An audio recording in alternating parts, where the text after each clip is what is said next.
Velkommen til programmet Naturligvis. I dag skal vi se på tænderne, men vi skal se på tænderne på en helt ny og for de fleste rigtig overraskende og anderledes måde. Så derfor har jeg inviteret Dorte Bredgaard, som er tandlæge gennem 29 år. Så velkommen til dig. Tak for det. Du har skrevet en spændende bog her, som hedder Kan man bide fra sig uden tænder? Og det er jo sådan, den handler om tændernes psykologi og en helt anden måde at forstå, hvorfor får vi dårlige tænder. Hold da op. Hvad fik dig til at tænke på tænderne på sådan en helt ny måde? Det startede med mig selv. Jeg er tandlægedatter, og jeg har jo så selv været tandlæge i mange år. Men og da jeg var barn og ung, der havde jeg gode tænder. Jeg havde kun 2 huller, da jeg var 15-16 år. Men pludselig, da jeg blev 35 år, der fik jeg et hul. Og jeg har lige taget sådan et billede med af mine tænder, så man kan se, at jeg faktisk har ret gode tænder. Jeg har sådan et guldindlæg, som min far havde lavet, og en enkelt fyldning mere. Men pludselig fik jeg så et hul, og året efter fik jeg et mere. Og jeg havde ikke lavet om på mine tandbørstevaner, og jeg havde heller ikke lavet om på mine sukkervaner. Så derfor synes jeg jo, at det var rigtig mærkeligt, at jeg pludselig fik huller. Ja. Og det sendte mig jo så lidt ud på en rejse. Der var på et tidspunkt, så var der en astrolog, der sagde til mig, at huller, det handler om at bide i sig, i stedet for at bide fra sig. Ja. Og der var faktisk nogle ting, der faldt på plads for mig. Jeg havde egentlig også tit undret mig på nogle af mine patienter, hvis jeg må vise nogle af de billeder her. Jeg prøver at vise dem. Jeg har et billede af en her, som har sølvfyldninger i alle tænderne. Ja. Undtagen lige en enkelt. Og jeg tænker, kan det virkelig lade sig gøre kun at børste en enkelt tand? Der er en anden en her, der faktisk har huller nogle forskellige steder. Der er 2 tænder, der er brudt helt ned af huller, og så er der et hul i en fortand og en hjørnetand. Ja. Så huller kommer tit som spredt fægtning. Som spredt fægtning, ja. Ja.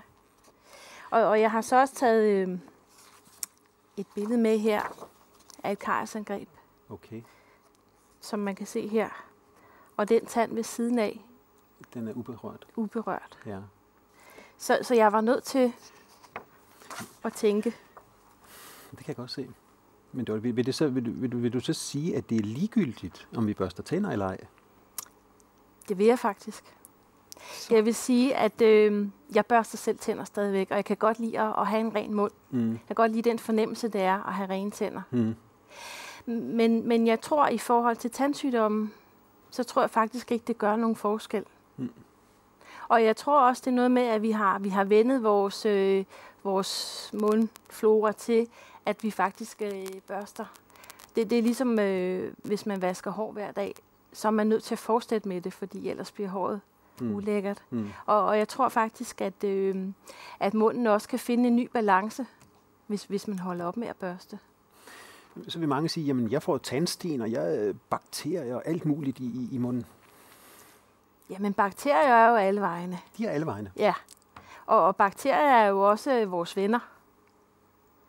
Så ja, tandsten, det er der nogen, der får meget af, og nogen får ikke noget. Jeg tror ikke, det gør den store forskel, om man børster eller ej. Nej. Bakterierne er vores venner. Prøv at sætte et par ord på. Jamen, der er jo bakterier alle vegne, og der er sådan en naturlig balance. Og det ser man jo også på hospitaler, hvor man prøver at udrydde alle bakterier. Så kommer der jo bare nogle rigtig slemme i stedet for. Ja.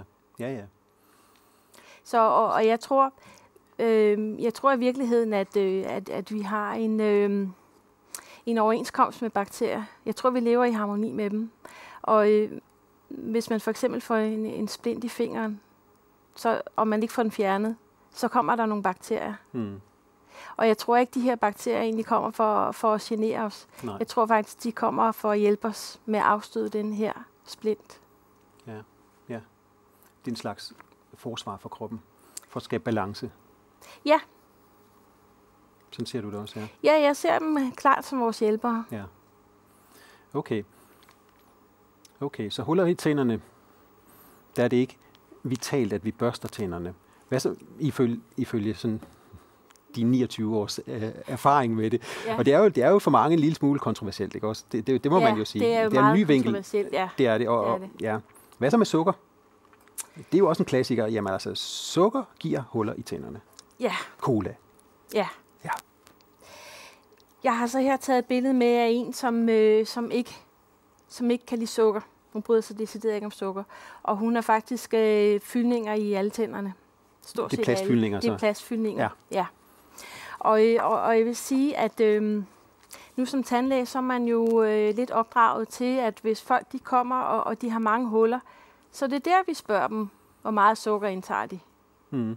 Men jeg tænker, at hvis alle tandlæger spurgte alle deres patienter, hvor meget sukker indtager du dagligt, så vil de opdage, at der er ingen sammenhæng mellem sukker og karies. Altså, sukker er så tilgængeligt i dag. Men man kan sige, at kariesbilledet, det er ikke fulgt med. De unge mennesker har langt hen ad vejen rigtig gode tænder. Selvom de for eksempel drikker meget sodavand og cola og andre ting. Så er der så nogen, der får mange huller, når de drikker meget cola. Men måske drikker deres kammerat lige så meget cola, uden at få hullerne. Ja. Så man kan sige, det er jo ikke nogen naturlov, at der kommer huller. Men hvorfor får nogen så mange huller, andre ikke får? Tror du? Jamen for mig, der handler jo tandsygdommen om det her med at melde sine følelser klart ud. Altså, når vi er gode til at sætte ord på vores følelser, så har vi gode tænder. Når vi er gode til at sætte ord på vores følelser, har vi gode tænder. Ja. Så det handler om at bide fra sig. Følelserne er egentlig ligger bag ved problemerne. Ja, det er, altså når jeg arbejder ud fra følelser. Ja. Så jeg tror, at når tænderne de viser nogle symptomer eller nogle sygdomme, så er det deres måde at prøve at råbe os op på. Ja. Så vi skal lytte til dem. Ja. Og meget ofte så handler det jo, så starter det jo i det små. Det kan for eksempel være blødende tandkød. Blødende tandkød, ja. Har du billede af det? Jeg har et billede af blødende tandkød. Tandkødsbetændelse. Ja. Paradentose er det? Eller det behøver det ikke at være, det er en del af det? Eller det her er ikke nødvendigvis paradentose. Nej. Og det, jeg har fundet ud af, og det, jeg stadig går på opdagelse i, det er, hvad er det, der ligger følelsesmæssigt bag de forskellige tandsygdomme. Hvad vil du sige ved blødende tandkød? Jamen, det handler faktisk om tab af identitet, eller at gå på kompromis med sig selv. Og der har jeg en meget sød historie, fordi min ældste datter ringede til mig for nogle uger siden, og så siger mor, hvad er det nu, blødende tandkød handler om? Og så fortæller han det, og hun tænker, ja, det giver mening for hende, fordi hun går på kompromis med sig selv i en bestemt situation. Og hun får tænkt lidt over tingene, og hendes tandkød havde faktisk blødt en hel masse den sidste tid. Så når hun børstede tænder og spyttede ud, så var det helt rødt. Ja. Men samme aften, så var der ikke tegn på blødning overhovedet. Så det er det, jeg påstår, at det er kroppens sprog. Og når vi forstår kroppens sprog, så behøver den ikke at snakke til os mere. Fordi I fik det beløst. I kom ind omkring emnet og gjorde det bevidst. Så slap det. Det er bevidstheden, der er det vigtige. Spændende. Hvad så, hvis vi går et trin videre, Dorte, hen til paradentose? Hvad vil du så sige der? Det har jeg også et billede af her. Paradentose, det handler faktisk om offerrollen. Så når man kan godt have paradentose på en enkelt tand, men man kan også have det rigtig voldsomt på alle tænderne. Ja. Og der havde jeg for nogle år siden en patient, som havde noget paradentose på et par tænder. Det har han haft i årevis. Er det ikke tandkødet også? Jamen, du kan ikke nødvendigvis se det udefra. Nej. Men paradentose er jo lommer. Altså, det er knoglen, der bliver nedbrudt omkring tænderne. Ja. Så når tandlægen taler om lommer, så er det udtryk for, hvor langt kan man ligesom få et instrument ned imellem tand og gummen. Ja. Og den her mand, han havde pludselig ikke noget paradentose mere. Og jeg spurgte ham så, hvad forandret i dit liv? Ja. Og så sagde han, at jamen, tidligere der havde han følt, at arbejdet kørte med ham. Og nu havde han så taget den beslutning, at han ville køre med arbejdet. Så for mig er det meget essentielt. Og så vendte det for ham? Så vendte det nemlig. Hvad så? Så gled han sig ud af paradentose? Ja. Der var ikke spor af den. Efter en ændret følelsen. Ja. Der har vi det igen. Ja. Det er faktisk meget, meget tankevækkende. Det er meget tankevækkende, ja. Og selvfølgelig kan paradontosen blive rigtig slem. Og jeg tror også, jo værre den er, jo sværere er det også at ændre sin egen mønstre. Ja.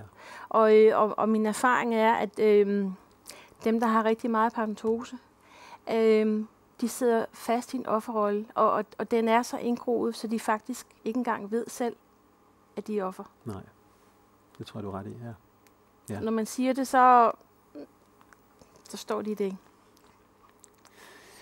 Hvad med rodbehandlinger? Det er jo også sådan lidt et dramatisk indgreb. Ja, altså rodbehandlinger, det er... jeg har så lige taget et billede med her, hvor der er noget betændelse. Ja. Det kender jeg godt. Når vi får betændelse omkring en tand, så er det kroppens måde at afstøde den her tand. Kroppens måde, den får selvfølgelig nogle bakterier til at hjælpe sig. Ja. Men dybest set handler det om, at man skal af med tanden. Fordi der er nogle, der er nogle mønstre, man ikke har kunne bearbejde, og man er ligesom nået til et punkt, hvor der ikke er mere at gøre. Okay. Så det er ligesom at smide håndklædet i ringen. Hvad mener du om rodbehandlinger så? Jeg har ikke sådan en sort-hvid holdning. Fordi nogle gange, så kan man faktisk godt rodbehandle en tand, og så kan man få den til at overleve og beholde den. Ja. Og andre gange, så rodbehandler man og måske efterfølgende laver en operation, hvor man fjerner rodspidsen, og til sidst ender det alligevel med, at tanden skal ud. Ja. Så men jeg har set rodbehandlede tænder fungere faktisk i rigtig mange år efter. Men problemet er jo, at du ikke kan mærke, du kan ikke mærke tanden, du kan ikke mærke problemet længere. Og så er det måske en måde for tanden eller for kroppen at fortælle på, at der stadigvæk er et problem ved at vise sådan en lille betændelseslomme der. Ja, måske. Det er i hvert fald et klart tegn. Det er i hvert fald et klart tegn. Det må man sige, ja. Hvad mener du om implantater? Der har jeg også en lidt blandet holdning. Ja. Jeg tror, at hvis jeg selv mister en fortand, så tror jeg, jeg vil få et implantat. Ja. Og jeg har oplevet faktisk en del mennesker fungere godt med deres implantater. Ja. Men for mig virker det sådan som lidt en unaturlig ting. Ja, det gør det jo, men der er ikke sådan noget konkret psykologisk bag det. Jamen, den måde, jeg jo godt kan lide at arbejde på, det er at gå ind og finde, hvad er årsagen bag problemet? Hvad handler sådan en betændelse om? Og når man så finder frem til det, så kan man finde ud af, okay, men skal jeg have en ny tand, når den anden den er forsvundet? Ja. Fordi man kan sige, at at få en ny tand, det er også en ny chance. Ja, okay. Og, og nogle gange har man faktisk ikke lyst til at få den nye chance. Nej. Men det kan også være godt at få den. Ja, det er lidt individuelt, afhængig af, hvor man er. Og det er det, jeg synes er så vigtigt, det er, at vi bliver så bevidste om os selv, så vi selv kan tage vores egne beslutninger.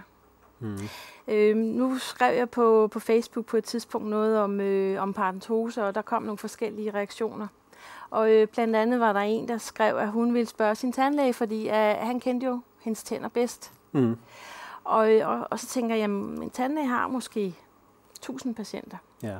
Og nogle af dem har alle deres tænder, og nogle har kun nogle få. Men hvis vi bare siger, at de har i snit 20 tænder hver, så skulle man forestille sig, at en tandlæge har styr på 20.000 tænder. Og det har tandlægen ikke. Men det, jeg vil sige med det er, at jeg vil gerne have, at vi bliver så bevidste, så jeg siger, men jeg kender mine tænder bedst. Det er ikke min tandlæge, der kender mine tænder. Nej. Det er mig, der gør. Ja.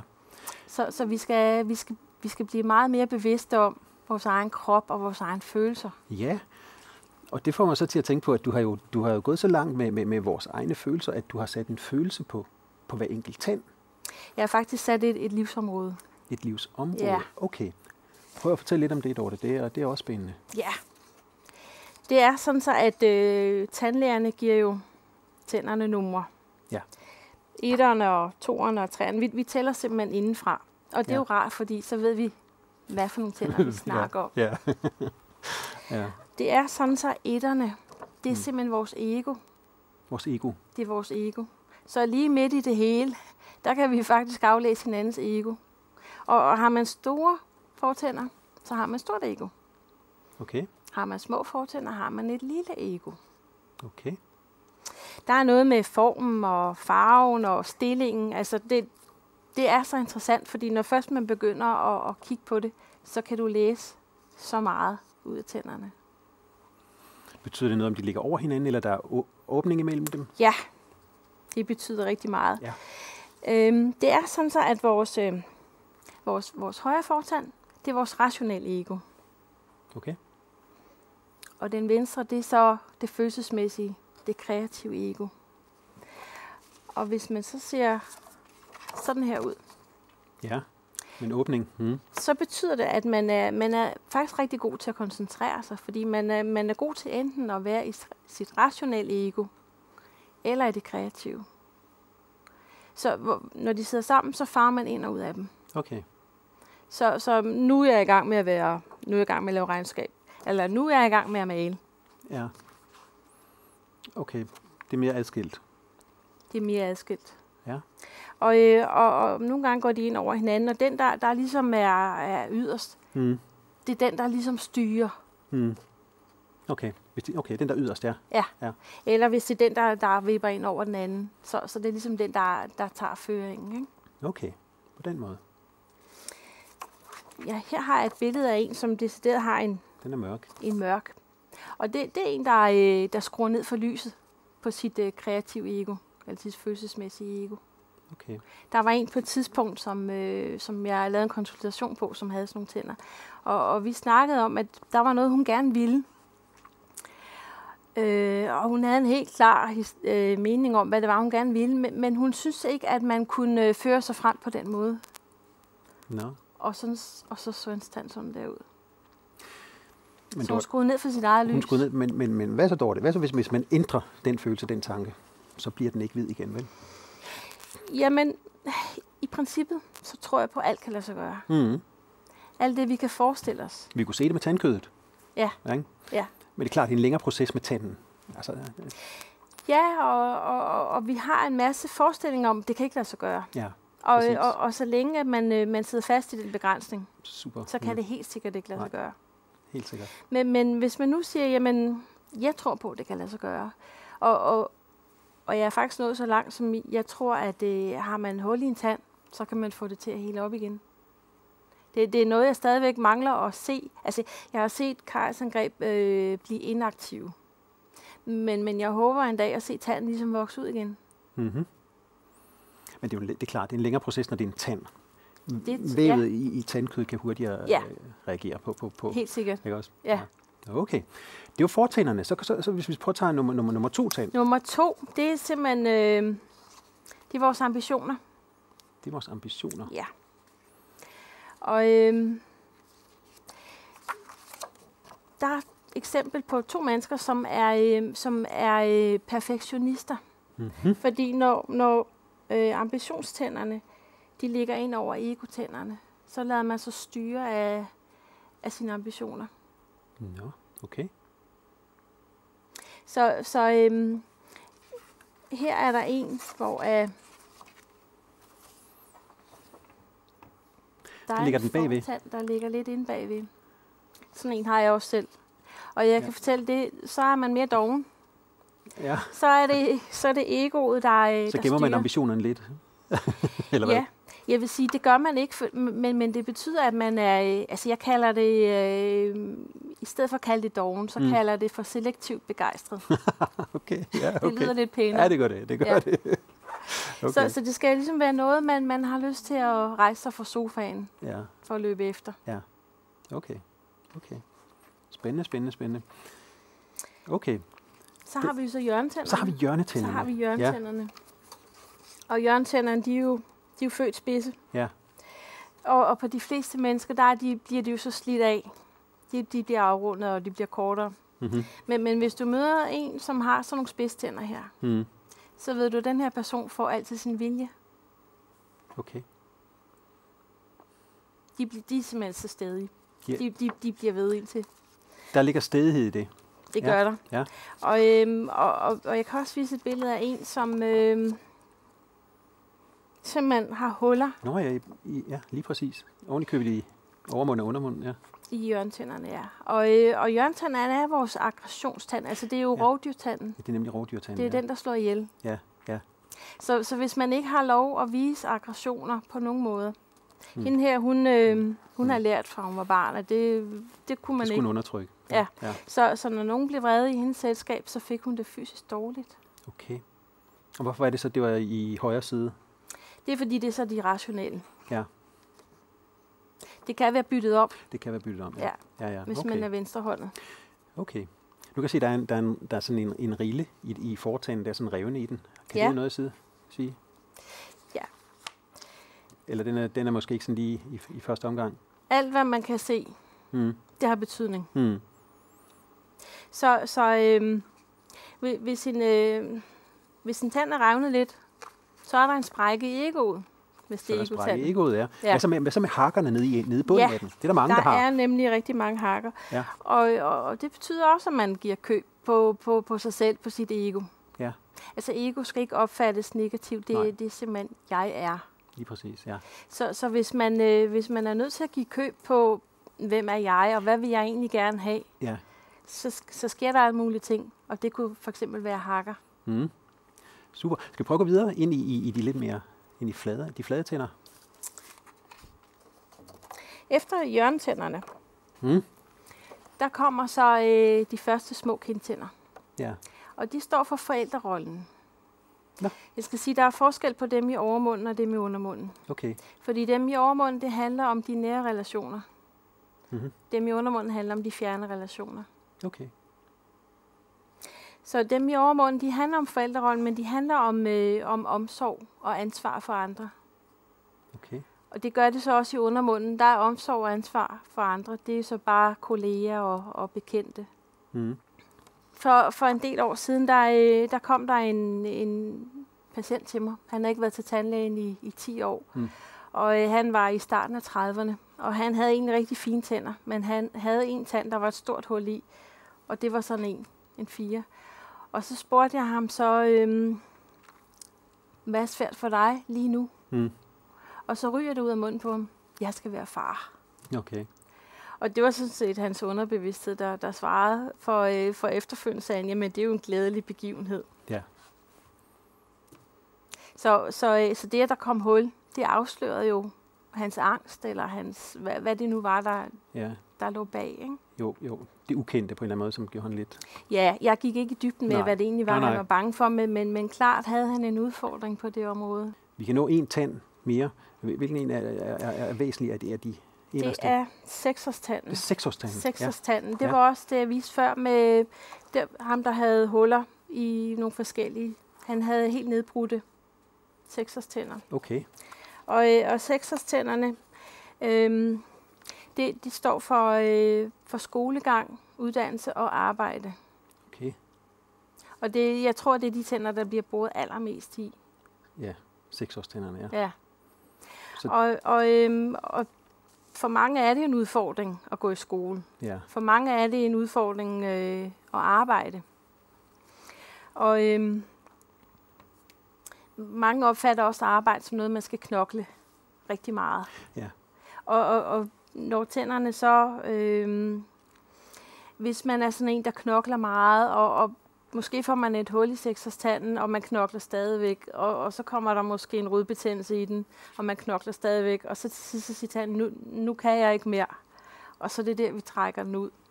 Og det er et udtryk for, at den her person simpelthen bare er træt af at knokle, og skal til at lære at arbejde på en anden måde. Ja. Og så kan man sige, hvis man så trækker den ud, og så sætter et implantat ind med det samme, så har altså den her person måske ikke nået at stoppe op og så sige, at jeg skal ikke knokle på den måde med, at jeg skal arbejde fra hjertet. Ja, fantastisk. Virkelig, virkelig spændende og anderledes, og virkelig en eye-opener for rigtig mange mennesker, jeg er sikker på.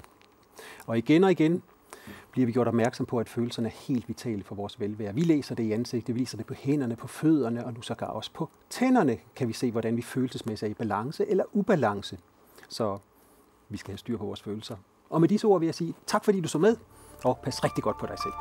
Tak for nu.